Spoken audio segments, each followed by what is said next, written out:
I think I told you the story last time. The Vizreki cards and the program that used to, I mean, eventually they had like a slideshow or like a Yeah. video thing you'd watch and do Vizreki, and, you know, the silhouette and seeing stuff at night or just looking at it through nods and training for that, you know, because that was always a big part of the competition. I think some years they would have the little models out and you'd look at them through your binos. And Right, right. some years it was the cards, and then some years it was just like the video played, you know, as technology got better, they got, you know, Yeah. I remember one year they had like airplanes hanging from the tree and you, you know, little mock-ups.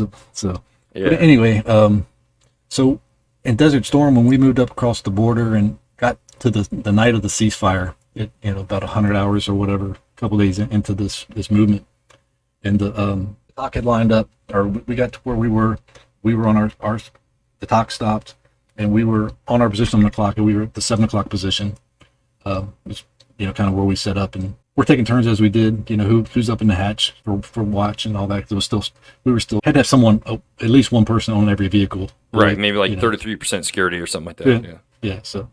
So it was my turn up in the turret, and I'm up there, got the 50 cal, and everybody else is sleeping, and I see a vehicle moving, but it's moving inside the perimeter, and it's coming along, and I'm looking at this thing, and I got my nods out, and I'm looking at old PVS-5s, I think. Yeah.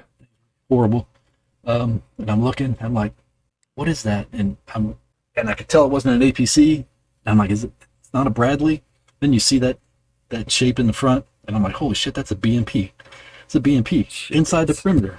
And I'm like, and I'm trying to figure out that's what it is. And, you know, I'm not going to open up with a 50 cal inside the perimeter, Right. shooting across the perimeter. And about that time, a Bradley swings around and puts 2 rounds into it, right in, like I said, in the middle of the perimeter. We were pretty spread out, but Still, blows yeah. this thing up, and it starts skirting across and, you know, swing around. Like finally, it stops, and it's like right behind us, and they go up. I guess it gets checked out. I do whatever, and we see it there the next day. But apparently, like I said, I from those Vizreki cards and learning that silhouette, that shape, and everything, that's kind of what popped in my head when I saw that. I'm like, that looks like.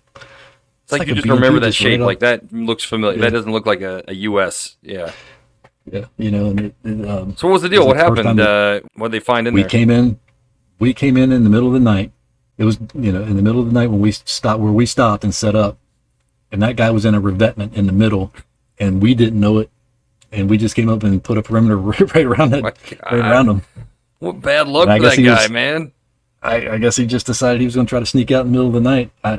Yeah, I mean, if don't you know, waited 'cause- till the morning, he'd have 'cause been screwed. They Yeah. all died. I mean, you know, nobody survived it, but yeah, it was right inside the perimeter. It's kind of weird.